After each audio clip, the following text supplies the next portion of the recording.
All right. Welcome back to another hour of Scotch Hour. I am Noah. I'm Jesse. And hopefully all of you had a great, wonderful week last week. We did. Yes, we did. And tonight's episode here we have in store for you Benriach The 12. Bam! And then we have our shout-outs, our get-it-togethers, followed up by our restaurant review, which is Toley's on the Creek. And then our Smarter Challenge Toley's on the crack. being the best of Fast and the Furious series. Yes.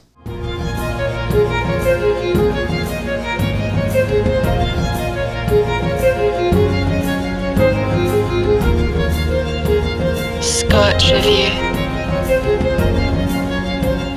All right, so we've visited the Benriach distillery and their scotches on a couple of occasions at this point. We did the 10, the smoky 10. Now we're enjoying the 12. Again, you can review a lot of the history about this wonderful scotch and the distillery on our previous podcast, but it is a Speyside, so therefore a Highland single malt scotch whiskey. Master distiller Rachel Berry has done some wonderful things with the Benriach 10 and the smoky 10, and we're super excited to try this one. I dig this color of 10. I don't know about you. Actually, I like it, especially because like on a review that I read, it mentions blueberry pancakes, and that color reminds me of blueberries. Literally, it does. Like, it's bam. All right. So the distillery's been around since 1898. Had some fun with itself, I'm sure. Again, I have not been disappointed with any of the scotches from this distillery.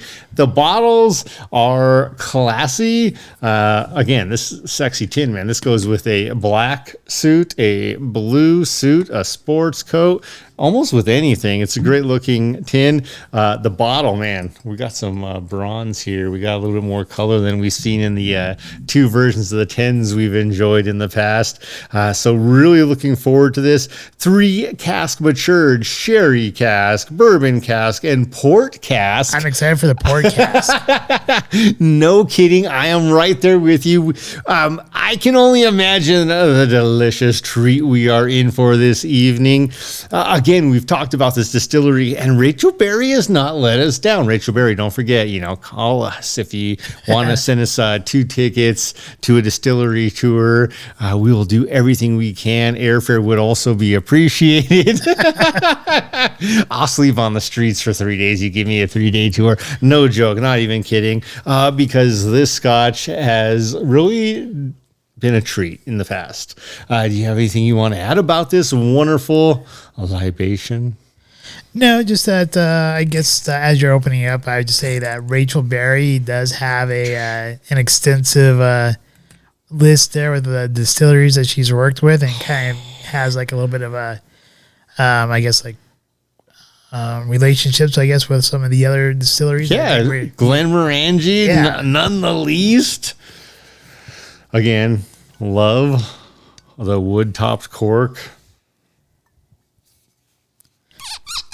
Love a tight seal. The squeaks, the glugs. The glugs. Scent. Oh, man. All right. Immediately. This is not a peaty or smoky scotch, but, man, it's pretty amazing. It smells good. It smells great. I don't know if that's the sherry bourbon and port casks or what, but, man. I didn't catch how long they spent in each one of those casks. Did you happen to catch that? I did not, but I'd imagine that the port was probably the least of the 3, the sherry the most, and the bourbon right in the middle. All right, so we're going to do our cheers, and then we'll come back with our... This could be heaven. I'm in heaven. Cheers. All right, cheers.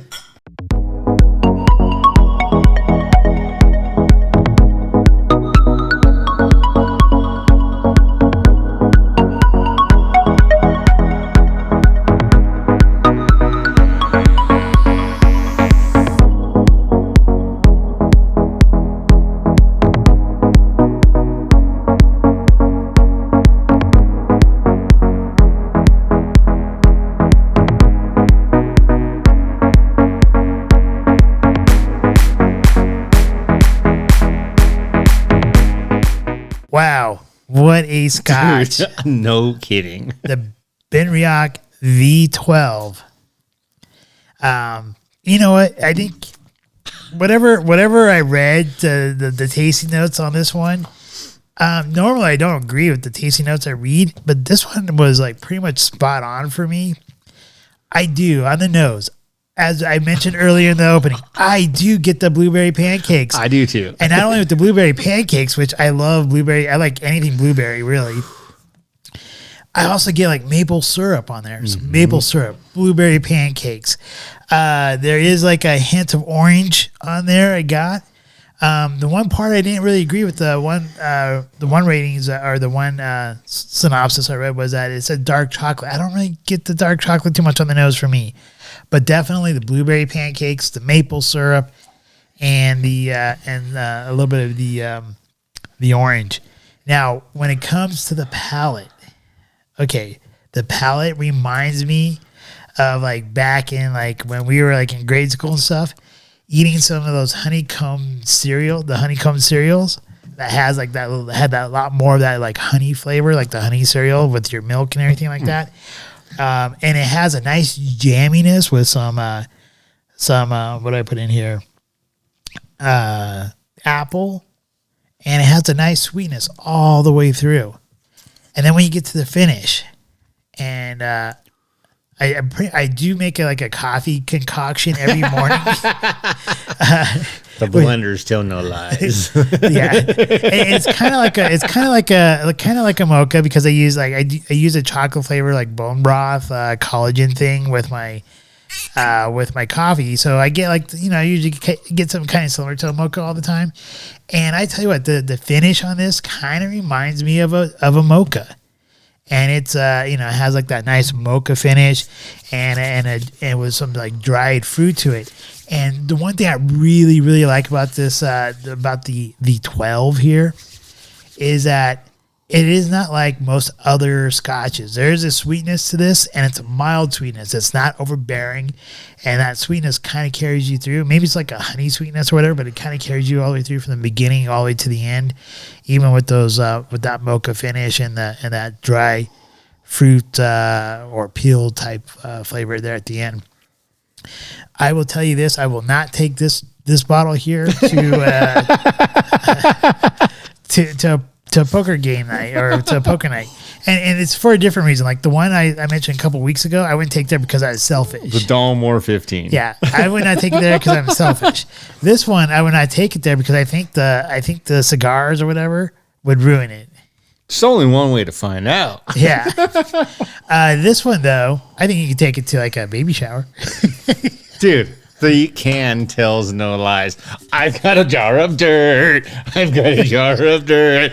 Look at my dirt. Guess what's inside? Yeah. Amber Heard, Johnny Depp. You've seen it. We all love it. I'm joking, but I'm not really joking. I mean, like, I think you could take it to like a more night, like an event that really is not like just a total like guys' night out. Though I think women would probably find this very an approachable type of whiskey here, Scotch, and I think the way this was made, it allows for beginners into Scotch to enjoy it, and those who appreciate a complex Scotch will also enjoy it. Dude, I am all in. I remember the first time we tried the Benriach 10. And like from the get-go, I'm like, man, this is the Honey Rider of scotches. This is like the sexy chick from James Bond, Honey Rider. And it was smooth from head to toe, if you will, tip to tather. So with this one, much like yourself, man, I am digging this light brassy color, golden bronze, light brass. I like the color.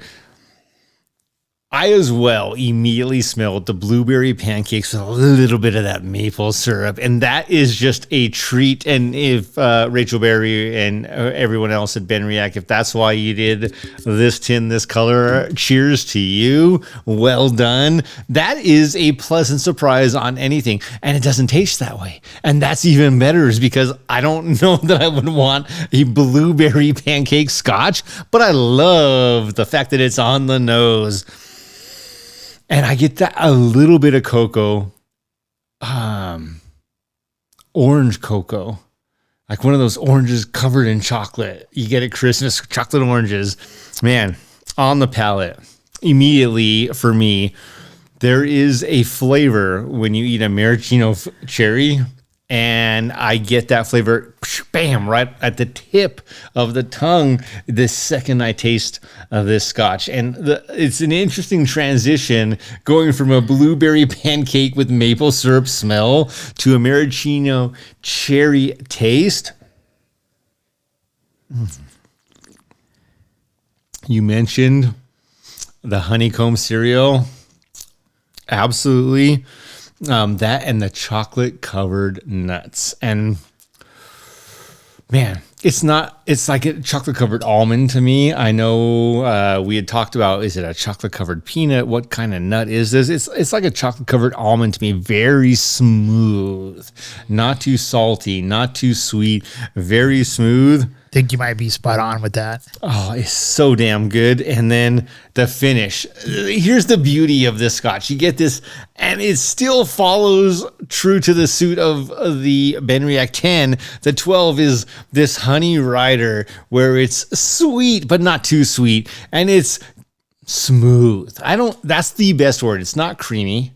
It's not really creamy. Smooth is the perfect word. Smooth. And right at the end, you get this great mocha finish. That mocha finish that dries. Yeah, it makes your tongue go from, oh, I'm so wet to I'm so dry. It's like the perfect finish because you want to feel it, right? You want to feel it. You don't want to go the other way. And with that, it is divine. It is amazing. The mocha finish is the perfect finish for this scotch. I literally can't imagine a better finish for this scotch. So smooth, mocha finish, delighted. That is how I am. I want to try this with, you got different scotches. You want to try different things. I want an Ardbeg or a Lagavulin with a charcuterie board. This I want with a chocolate fantasy board. 10 different types of chocolates, some dried fruits and nuts. Dude, this, I'm in. I don't know about a chocolate board, but I'd definitely go with maybe a dessert board. Dude, can you imagine this with your limoncello cake? Oh. That might be something we have to do. We might just have to do that. Or even with a tiramisu. Originally I was thinking the creme brulee, but I think it'd go great with any of these. Now, this is a 46% alcohol by volume. It is not meek by any means, but it's not burning at all. It is so smooth for such a rich scotch. Smooth and jammy, and this is a great bottle. I don't know how long you asked the question. I didn't have an answer. I still don't. They don't tell you anywhere. But between the bourbon, the sherry, and the port casks, I think the port cask plays an important part in this. Huge. You think about that port, Glenmorangie. What did Rachel Berry take from there and bring to this? Cheers. Definitely cheers. It's a win. I would dude, yeah, this is almost too sexy. That's what I'm saying. To bring to a poker party. Exactly. It's too sexy. Unless you're like, too sexy for my shirt. Too sexy for my shirt. So sexy it hurts. Me. It's a good song. Yeah, that song came out before we were born. Too sexy for my bottle. Too sexy for my bottle. But yeah, so once again, Benriach, Rachel Berry, this is a home run. It is a home run and a good call because I forgot to mention the coloring on this, and I also agree with you. It is a brassy, a light brassy tone to it. I'm done living life with the lights out, died with my own doubts. It's time for our shout-outs. All right, on to our Shout-outs. Who do you got? What do you got? Oh man, my this is weird. I think the actually, if I have any prediction, it'll be that this year will continue this way with me and my shout outs and my get-togethers. My shout out goes to Verstappen and the Red Bull Racing team for winning the Spanish Grand Prix. Everyone has their gremlins. Everyone has their opportunities. Once again, Verstappen continues to show his maturity. Red Bull Racing always continues. Like, I don't know that they failed when they had a car capable. They continue to show great strategy, and they took a win, even though Ferrari was shining. But regardless, I think Verstappen had a chance either way. Took a win at the Spanish Grand Prix, and now has the official lead in the Formula One FIA World Championship drivers' points. So, Verstappen, cheers, man. Good race, and it was a clean race. There was no dirty work. It was a good race. So awesome job. Cheers to Verstappen. Yeah. All right, so my shout out goes to the Arizona Sheriffs. And for those of you who had not seen the movie 2000 Mules by Dinesh D'Souza, or however you say his name, they pretty much found all the film and stuff of these people putting in multiple ballots into the drop boxes. And because of this, because of the movie and the information and the tracking of how to find people, the Arizona Sheriffs had rated the nonprofits that were exposed in the movie. So things are happening there on that front. So I thought that was I don't care what side of the aisle you are. Obviously, if you guys watch our show, you know I'm a conservative. So what? Say what? And I would say probably Jesse is too, but I'll let him say whatever he is. But I don't care. I don't care if you are. I don't care if you're liberal or conservative or whatever. I think honesty in our Those are three elections. pretty good things. I think honesty in our elections would be a good thing. And if people are scamming the system and trying to steal elections and stuff like that by doing putting a bunch of fake ballots into the Dropbox, I think it's a good thing that we that's being exposed and being found out. So that's my one shout out here. Dude, I love that, and I agree with you wholeheartedly. Man, it's okay to cheat as long as you admit when you get caught. And I mean that. Yeah. I mean that. If I'm going to cheat at a game of cards, and I actually honestly can't remember the last time I cheated. It's been a long time, but I remember in the past, when I'm playing cards, even with my mom or others, if I cheated and they were like, I'd be like, you're right. I would just own it. So you talking about cheating and owning it, right? That brings up my second shout out to Robbie Mook. Robbie Mook, if you guys don't remember, was the campaign manager for one Hillary Rodham Clinton. What? And he... Rodman, like Dennis Rodman? Yeah. You know that's her middle name, right? Hillary Rodham? Really wanted to emphasize she's a cultural freak. Any case... Rodman's awesome. In court, with the Durham trial, Durham being the district, being the prosecutor, Mook had said that the whole Russia Gate thing, and the PP Steele dossier and stuff like that, they knew it was fake, and Hillary Clinton knew about it and okayed it to be spread out into the newspapers and media, which has then caused 4 years of us all wondering whether or not what's real or not real about the whole Russian thing. So we knew. Well, we knew, but it's official now. It came out in the court. And Robbie Mook, he spilled the beans. And I'm sure if he dies here shortly, we all know why he committed suicide. That's right. Or Arkansas. Yeah. So, anyways, those are my shout outs. I mean, you play with Hillary Clinton, you're going to die. Unless you're Bill Clinton. right. All right. Although maybe that's a double. Maybe she had some like guy with like a schlong twice as big, replace him. I don't think she goes for the schlongs. How about the cigars? She, I think HRC goes with, she plays on her same side of the field. All right. Uba Aberdeen. Anyways, do you have any other shout outs? No, that was my shout out for the week. Verstappen is a good shout out. Dude. And Red Bull. Dude, it's ridiculous. Ferrari did great. They really did. Little gremlin wrecked their car. Hopefully they get that together. But yeah, Red Bull. Do you have any get-it-togethers? Oh, just one. Get it together, America. America. Our FDA in particular. The FDA, who we trust to decide whether or not we should take, like vaccinations, for example, help make those decisions, is now flying in infant formula from foreign nations previously determined not suitable for our kids. Yeah, just get it together, FDA. This is wrong to me. It's actually literally, man, our whole administration has messed so many things up in these 2 years. How do you jack up America this bad in 2 years? Literally, I went to go buy a pound of 80/20 ground beef today, and I didn't. You know why? Because it was $7.99. I remember 2 years ago when it was $3.99.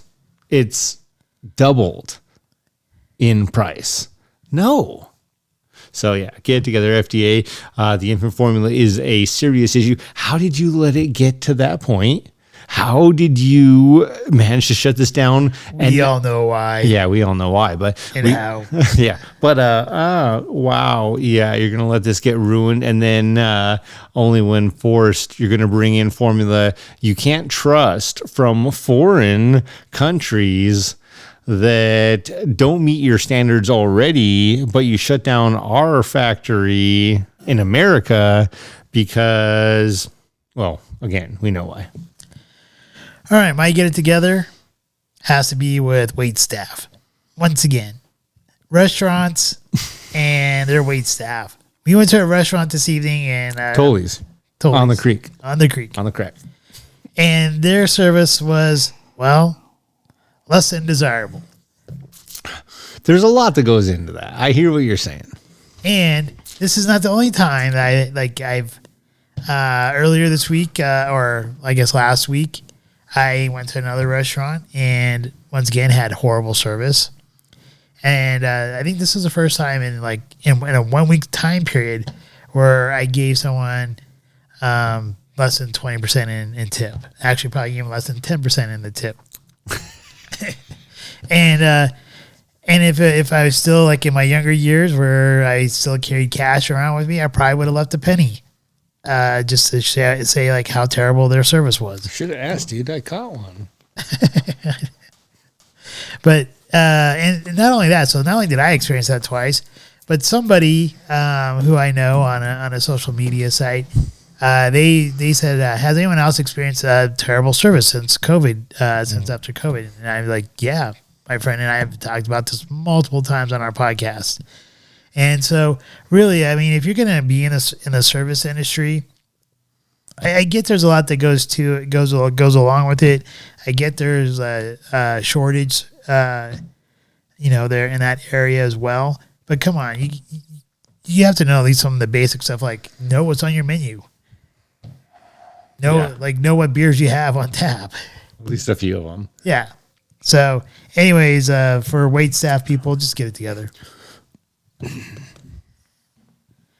All right. You're not wrong.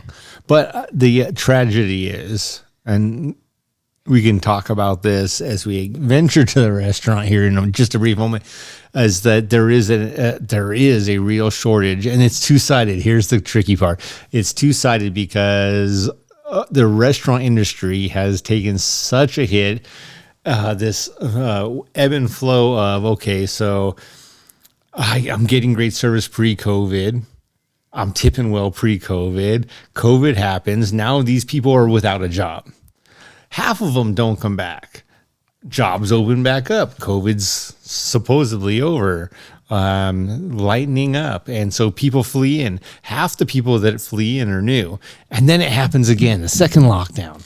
And with the second lockdown, now the people who were like, yeah, I was in this to win it. Now they're like, yeah, I'll go sell lotto tickets on the corner and flowers and roses and stuff on the street before I'll go back to the restaurant industry. So more new people going in, thinking about the potential. The restaurants have had to raise their rates. Diners are not getting half the service, half of the knowledge they used to get. And we've experienced that.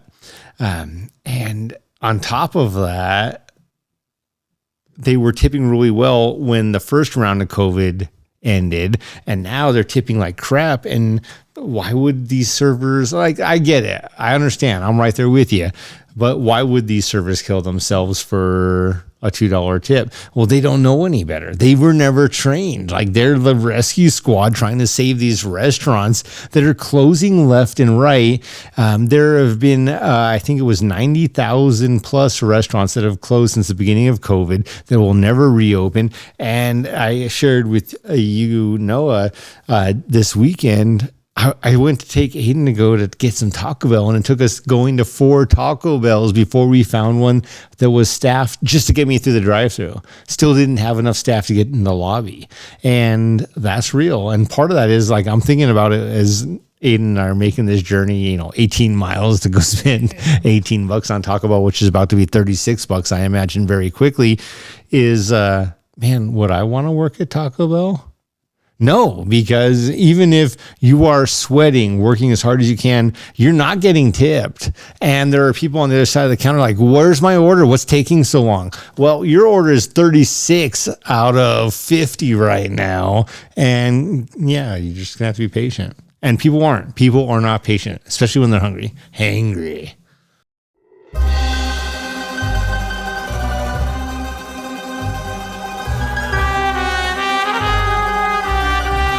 Restaurant Review.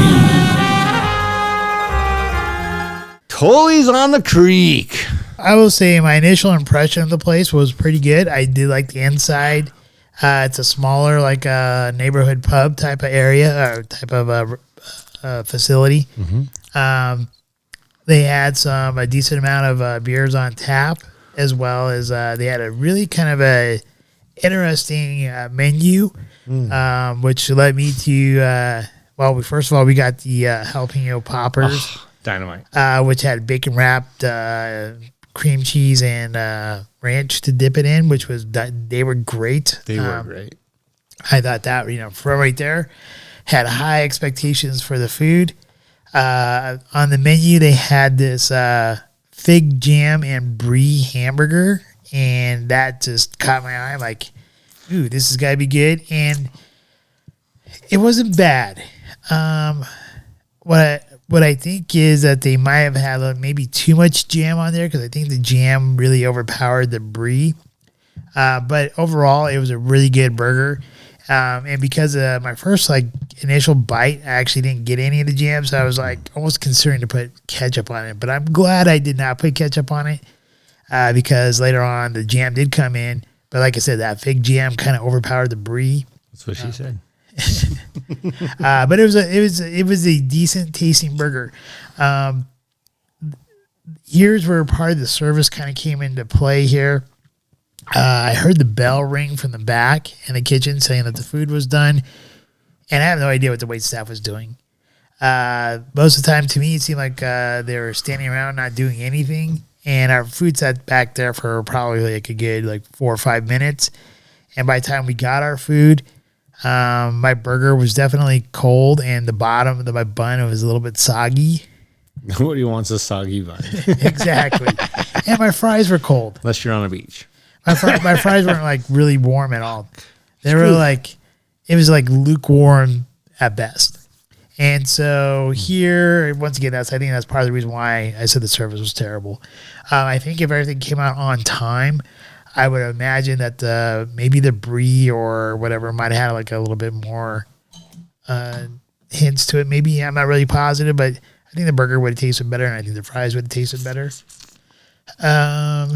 Is it first date worthy with the service that we got and how quickly the food came out? I'd say no. There were a couple first dates going on there, though. There were a couple first dates going on there. We assume, yeah. Is it a place where I go meet a buddy and watch a game? Heck yeah. I think it's a great, like they had the Avalanche game on tonight, the playoff game with the St. Louis Blues. And, it seemed a little bit lively in there when the Avalanche scored. So that was kind of fun to watch. I kind of wish, though, instead of them playing the music, that they actually would have had the game out, on the TV, like the volume playing for the game. Yeah, I know. I'd say probably like the food. I think potentially wise could have been an 8, but I'm giving it about a 6.5. ooh, Potentially 8 if it comes out on time. dude, the I think jalapeno poppers were innate. the jalapeno poppers are an 8. I agree with you with the rest. The burger and the fries with how cold they came out, I'm giving it a 6.5 because you really don't want a soggy bottom. Like it really, like the bottom of my burger was soggy. I mean, And slippery, not soggy. And then the top of the bun, you could tell it sat underneath the heat lamp because it was like super hot on top of the bun and like super soggy on the bottom. So that's why I'm giving it like a 6.5 with a potential of an 8. All right. Wait staff and all that other stuff. Yeah, I don't know. I'm going to give it like an overall a 7. It's pretty generous, actually. I'm giving it a 7 because I think honestly, I think it could be way better than what the service we got and the food that we got. Because I think the food shows a lot of potential. And if you get a good wait staff in there, I think that really would kick it up quite a bit. That's my review, I guess. You mentioned the jalapeno poppers for my review. They were absolutely an 8. They came actually timely. They were there quickly. Our first beer was there quickly. Your only beer was there semi-quickly. However, the waitress didn't seem engaged. She wasn't wanting to have to spend any time to make any money. And I think that's part of your point of like, well, here's your 10% tip, which is actually generous based on the service we got. The interesting thing for me, again, the food, the jalapeno poppers, the appy was great. I had the Monte Cristo. And she recommended it. And when I got it, unlike yours, which had already had time to cool, mine was still hot. I think that was probably a rookie cook. I'm guessing there was somebody new in the kitchen, new buns in the kitchen, soggy buns in the kitchen. And with that, it was great as far as volume and food. However, there was so much goddamn cinnamon on the outside of my French toast that I was actually it stole from the flavor of the cheeses and the ham. And I'm used to a Monte Cristo having 2 meats and 2 cheeses, and this one had ham and 2 cheeses. It was lacking there as well. The Monte Cristo left me melting, wanting. She recommended your burger. She recommended my sandwich. I don't think either of us. I don't know how you really feel at the end of the day. I was left wanting. It was weighed. It was measured, and I was left wanting. And man, tip wise, I was about the 12 to 15% mark, and I actually thought that was very generous because we waited 20 minutes to get our damn bill. And there were people around us, and I was looking, and I'm like, man, they ordered drinks before you went into the counter to go get our check so we could leave because we have bigger and better things to do. And I'm just like, why are people staying here? To your point, I walked in and I was excited. I'm like, man, this place is cool. The atmosphere is awesome. All the potential in the world. That place had absolutely the potential to be an 8+, and I'm giving it a 6- at the end because of the service. And man, I'm not gonna lie, man. Got my incredible pedal beer, my Denver Beer Co. beer, one of the many they had on tap. Delicious. I wish it would have been a little bit cooler, colder. I love a frosty mug, but it was still good. The jalapeno poppers nailed it, and then everything just went woo. We're in Ukraine. So with that, first date worthy. Yeah. Just don't have high expectations. Yeah, if you want, potentially, I think it does. But if you, yeah, potentially it's there. But if you're wanting to get married, don't go there. If you think she wants to see your level of service, you have just failed. Food wise, you're probably gonna be okay, and the potential is amazing. Long term, yes. So overall, man, it's a 6. And that's hard for me to say because it had so much potential. When Noah and I walked in there, we're like, man, we need one of these like 1 mile away so we can, in the summer, walk down, grab a beer, grab a burger, an appy, and walk back after 2 or 3 more beers maybe, and go to bed, crawl in bed, be happy, have a great night. And at the end, I'm like, man, A, how did I spend $40 goddamn dollars on that? And B, what happened to, like, how did the jalapeno poppers go from an 8 to an overall experience of a 6? Everything else was below a 6 at that point. The service was not even mediocre. So, yeah, it's, I hope to revisit them someday when they've got better service. Let's go.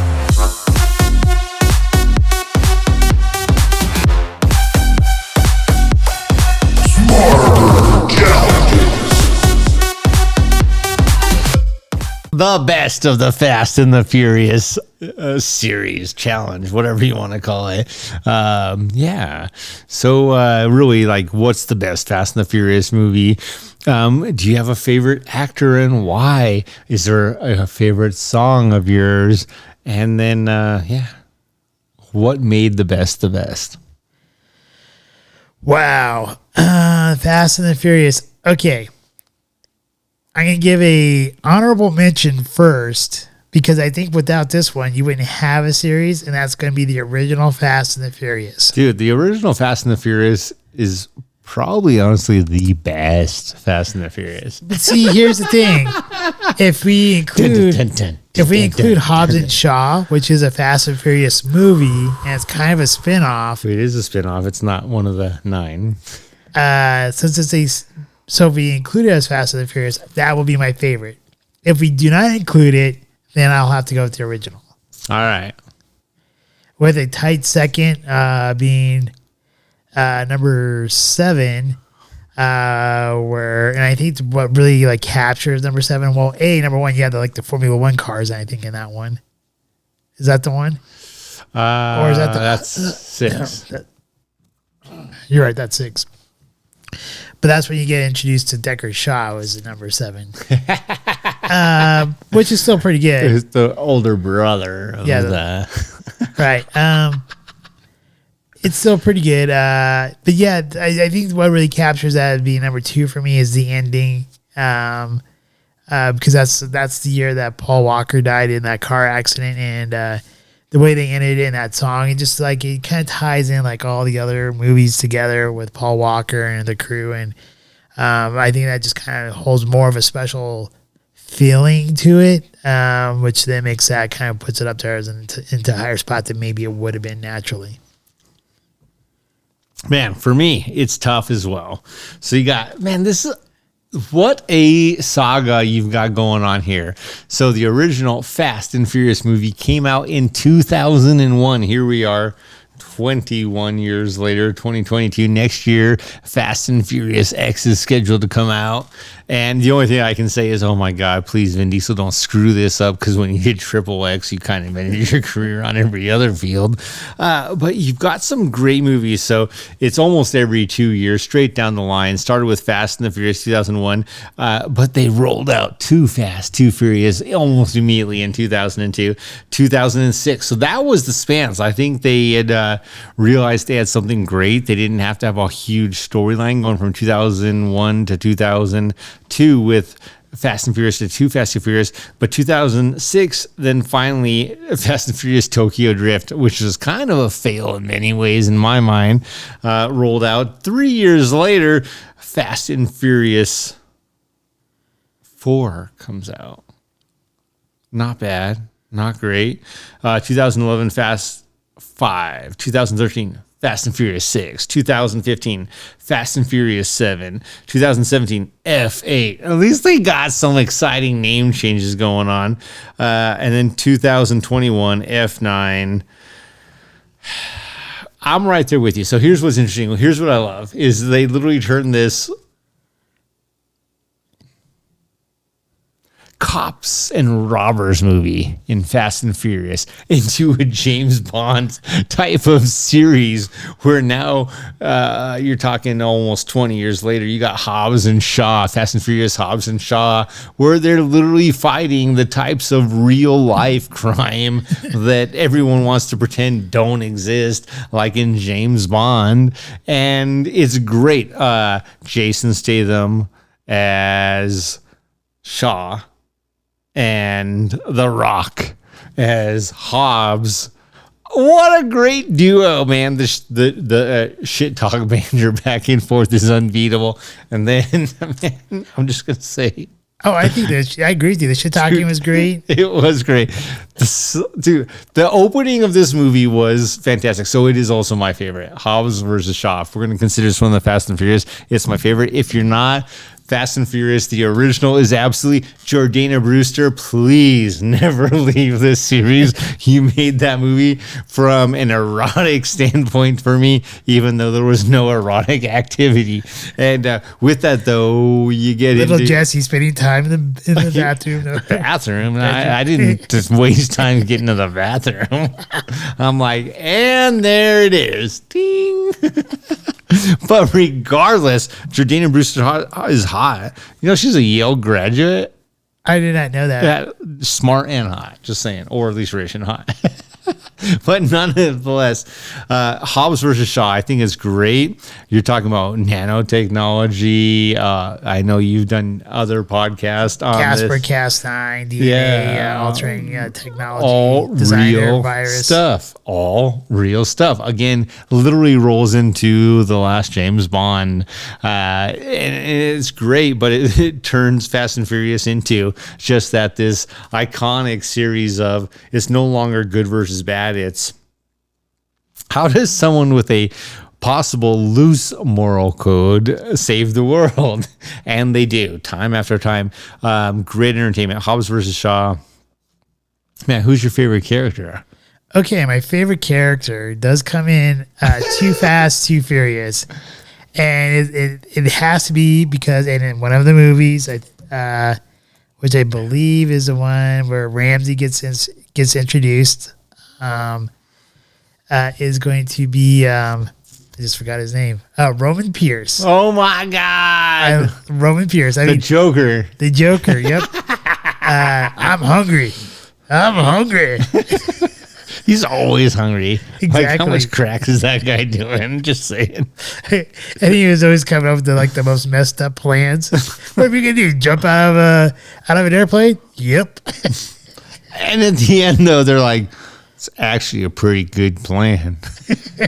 I can make that work. It's great. And it is absolutely ridiculous. But it works. And he's also the one who chickens out, though. Yeah, but he makes for in those movies, because some of them do get kind of over the top, but he does bring in the comic relief to it all, which makes it kind of more of a fun friend movie, you know. And I think these movies are about friendship, man, or family. You got some amazing characters, actors, actresses in these movies, and Gal Gadot. Yeah, she was in there. I will say, though, man, Fast and Furious 1, you take Hobbs and Shaw out of there, it's the best. And I think there's this piece where why I like that one so much, and one of my favorite songs is in there, Debonair by Dope. But why I like that one so much is it really takes two people, even though they're no longer teenagers, young people, and make them realize their code. This is what I stand for. I stand for family. And whether or not everyone already knew that, they learned that very quickly. Well, I think in the first one, which is also would be my favorite if you take out Hobbs and Shaw, it has much better like plot development. It's a lot better character development in there. You could see the arc of Paul Walker's character, and at that time, I think, especially when you look at Fast and Furious 1 and Too Fast and Too Furious, I almost think during that time frame, Paul Walker was the main character of the series. But then somewhere right around 4, I think it switched over to Vin Diesel being like the father figure. Yeah, being like the main character, and then everyone else being the supporting cast. I think you're absolutely right. And with Paul Walker, I think that there were other things going on in his life. Like he was a real dad. He wasn't a Vin Diesel anymore, just lifting weights and trying to be cool, doing movies like Triple X, which I thought was a great movie, but not everyone did. Most people fucking hated it. The first one was okay. The second one was so-so, but the third one with Ice Cube, that kind of got a little bit ridiculous. Triple X? Yeah. They made multiple of those movies? Yeah, there's 2 of them with Vin Diesel, and then there's... I only knew there was one. I only knew there was Triple X. Obviously, you didn't like him that much. Dude, I'm just saying, obviously, they didn't make a big enough screen to even catch my eye. I actually don't watch a ton of TV, people. I go out of my way to watch these movies and read these books, believe it or not. But we will be seeing Top Gun. Yes, we will be. All right. Dude, what are your favorite songs from the Fast and the Furious Okay. saga? So my number one song, I think just because it makes it more emotional, has to be See You Again by, Wiz Khalifa? Wiz Khalifa, yes. That's like when you, I guess it's Paul Walker's brother there at the end at the beach. But then, you see them drive off in separate ways, right? Him and Vin Diesel. And I think just kind of, I honestly thought that was going to be the very last of all the Fast and the Furious movies. I didn't know they were going to come out with more when I first saw that at the theaters. Because I really saw Paul Walker as being a very integral part of the Fast and Furious series. And then, to kind of see him kind of phase it out, I think it was like the next movie after that one where... he had no role in it. Well, no, the very next one after that. 8. He was already dead. In real life. But they try to make it seem like he was still alive by showing his car drive up at the barbecue at the end. Yeah.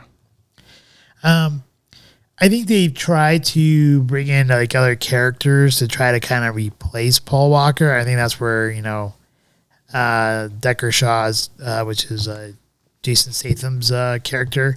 I think he's kind of like the new replacement for Paul Walker in a way. And I also think they try to use Hobbs a little bit for that as well. I would think, ironically, even though Hobbs is The Rock, it would be more Hobbs than Shaw, because Shaw was the bad guy, and originally he was. But then I think you see him come in like with Mr. Nobody, and then now they start working as a team. I like Mr. Nobody. Kurt Russell's badass in that show, man. He does have a good character. Dude, he's like, I'm nobody. He plays it perfectly. So, and this is my base. It's nowhere. Yeah, I love it. He's Nobody Junior. Also, somebody nobody. Nobody Junior was terrible. Dude, really that green. role was turd burglar status. All right. For me, songs wise, man, this is tough. You said just what's your favorite one, right? Yeah. There's others I like. I think, and the favorite's the tough one. I think for me, and this could be things dealing with my life. 2017, G-Eazy, Good Life with Kehlani.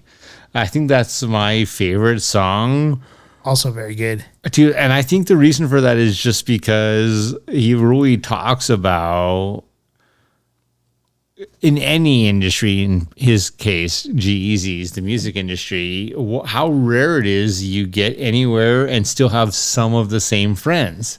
And to be able to be in that position where you've made it and you still have some of those same friends is super rare. And to me, that is what I want in life. Like, I want to, experience that in that sense of, man, I had a code, and so did my friends, and that's why we're still together. I think code plays a very big part in this series. Huge. And I think we talked about before, about like there's obviously the family that you're born into, and then there's the family that you make, and this is very much about the family that you make. Absolutely. And I think having that code, you have to know what your code is. And in the first movie, as you mentioned, they really do. It shows what their code is. And even in, is it 8 where Dom finds out about his son? Yes. And yeah. Even there, he had to go against his family for his son, but you could see that he was still holding true to his code as best as he could. I think something else that's really great about these movies, particularly for men, not that I don't think women have as complicated Bunch lives of hot as women men. in these movies. Oh yeah, that's absolutely Jordana Brewster. Or the flag girls that say go. Oh my God! Please never stop that, directors and writers. Oh my God! Don't Becky. care if you're in Cuba or wherever. Please don't stop that. It keeps me going sometimes. I'm like, it's a terrible date. Wait a minute. It's race The mini time. skirts with the G strings. Not G strings, they're V strings. I don't even care what they are. But I think these movies really emphasize from the get-go, from Fast and the Furious 1. And I'm not saying that women don't have as difficult of a life as men, but what I will say is so many people just immediately assume men are the machos, they're the alphas, they are going to overcome the problems. That is their objective, that's their responsibility. Don't feel sorry for them, but in Vin Diesel's character and Paul Walker's character is from 1 on, you see their internal battles. And with that, you're talking about Vin Diesel's battle where he's going against a portion of his family, trying to save his legitimate family. That's something he had never had before. He did not experience that as far as the movies are concerned before. And it is different. It is different when you have real blood, when you have children, and when you don't. If you don't have children, you don't understand. You have dogs. That's not the same. Oh, you have 8 cats. That's not the same. It's literally not the same. And it's interesting because they do a really good job in this movie showing some of the complexities and the real life drama that men typically steer clear from, at least the men I hang out with. And I think that's one of my draws, is that as a very emotional man, I love the fact that they bring these dramas in where I'm like, I can relate.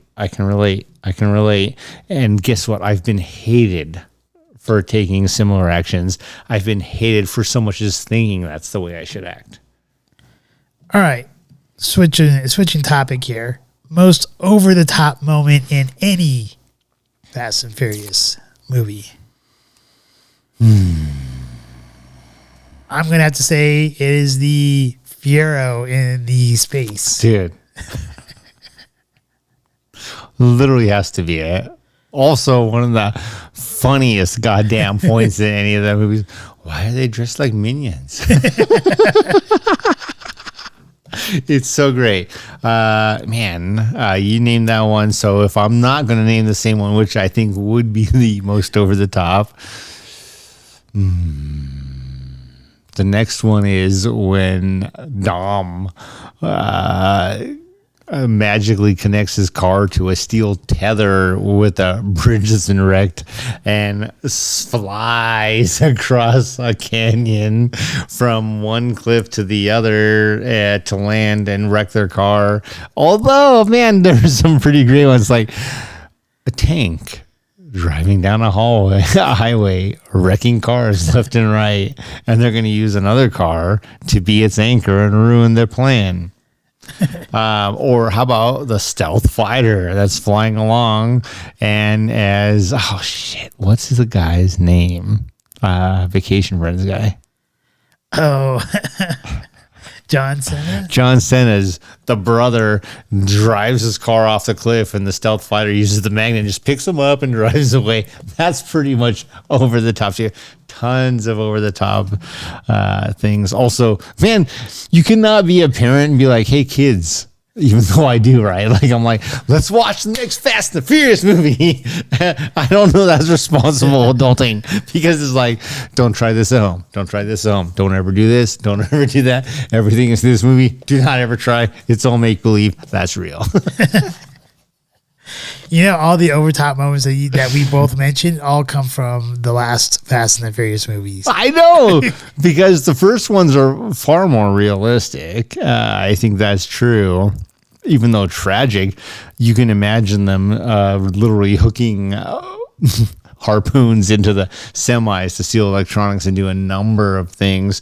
The other ones, literally the last several, if you look at any of the director reviews, they're like, we're just trying to see what couldn't be thought of, and we're going to do it. Like, what? So you're copying James Bond moments from the 70s, Moonraker? Not a good plan. All right, who's your least favorite character?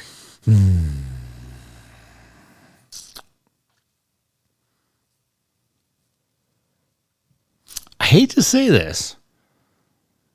The least draw to me of the main characters, I'm not talking about like one-offs, Michelle Rodriguez. Like, she makes me have zero drive, and I don't know why. I haven't figured that out. I've actually been curious about this for years. Why does this person, who's obviously extremely talented as an actress and has done many things, she's no draw to me. Like when I thought she was dead, I didn't care. I'm just saying. How about you? Mine would be the main character from Tokyo Drift. The Han. No, not Han. Oh. The white guy. Who had like 2 seconds in Fast and Furious 9er. That's a 9er. I forget what his name was. I don't even remember either. Yes. And I know he's not necessarily a main character, but he was the main character in one of the movies. So, God, I don't even consider him a main character, but yeah, I would have to replace Michelle Rodriguez with him in a heartbeat. But it's interesting because I don't think Michelle Rodriguez did a bad job. I think that everyone else, and I'm a heterosexual male that is looking at this, and I'm like, Jordana Brewster, hot. Now, here's where I emphasized heterosexual male. the best looking woman in all of them, I think. What? Happens to be the blonde in Hobbs and Shaw. That's my favorite. Dude. So that is Vanessa Kirby. 100% agree. Also in Mission Impossible movies. I don't know how I know this. My kids used to joke about it because I'm like, she's cute. And they're like, we know, Dad. Definitely the hottest. I'll take her over Justina Brewster or whatever. Jordana. I would too. But only because she's sexier. Now, she's not sexier just because of looks. It's this like twisted, like, she's powerful. She's dirty. She gonna get wild. Jordana Brewster, though, the one movie I did like her a lot in was Annapolis. It's the one with James Franco. He goes to the Naval Academy and is a boxer. Yeah, I haven't seen that in so long. I barely remember. I actually don't remember it at all. I remember he does well, but nonetheless. Yeah, with Michelle Rodriguez, it's something interesting because, like, going back to the whole sexy thing, Paul Walker's sexy. I'm a straight male, and Paul Walker is still sexy. Dom, sexy. Like, even some of the, like, lesser actors and actresses, sexy. Vanessa Kirby, super sexy. She's like, yeah, next level. But so is Jason Statham, The Rock, all sexy. There's something about Michelle Rodriguez where I'm like, you were expendable from the get-go. Obviously not. That's so wrong. I think it could just be maybe the way her character was written, though, too. Absolutely. All right. Anything else you want to say about these movies? Great movies. I love what they did. Hugely successful. I'm actually looking forward to next year's Fast and Furious X. Thank you for bringing them to us. Excited. More excited about this upcoming weekend, which I'm sure you're going to bring up here in a minute. But yeah, no, I think they're great movies, great entertainment. Do not drive like that. Definitely don't drink and drive. Drink responsibly, and let's go on. All right. So next week, we did, as promised. Yeah, it took us a couple years, but that's because they delayed the movie. Exactly. Well, I would say a couple of years. We haven't been on for a full 2 years yet. That's a good point. But we did run out of theater for Top Gun 2. We are the theater that we rented out, the amount of seats that we were allocated has almost been full. So I think it would be a very good first showing for us. So our topic next week will be the review of Top Gun 2. Maverick. Top Gun Maverick. Top Gun Maverick. I'm calling it Top Gun 2. Top Gun Maverick. But with that, just in case we don't have enough information or enough things to talk about with that movie, the secondary kind of topic to go along with that is different types of warplanes that you like and why. Black Widow. That's what, old World War II bomber or something like that? P-39, I think. Yeah. There you go. So we'll talk about some other warplanes and stuff, because obviously we're going to be dealing with warplanes watching Top Gun Maverick, or as I like to say, Top Gun 2. Amen. All right. And anything you want to say to the people before we go? Drink responsibly. Thank you for watching. Please like, share, most importantly, subscribe. We appreciate you. Give us feedback. And thank you for everyone who watches us on YouTube and Rumble. If you listen to us in Audible form, then you know that we are on Audible, Podbean, Spotify. Recently, we are now on iHeartRadio, Samsung podcasts, Player FM. So if you do listen to us, thank you for listening to us. We appreciate that.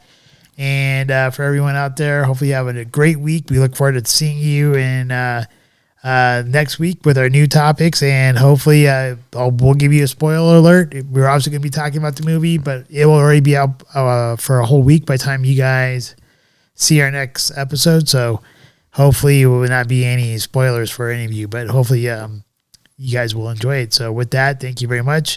Cheers, good night, and Scotchman. Cheers. Cheers. We hope you enjoyed this evening's episode of Scotch Hour. If you did, please like, share, and subscribe. Also, if you have not done so already, please become a Patron member, with memberships starting as low as $1 a month. Thank you, and hopefully you have a wonderful evening.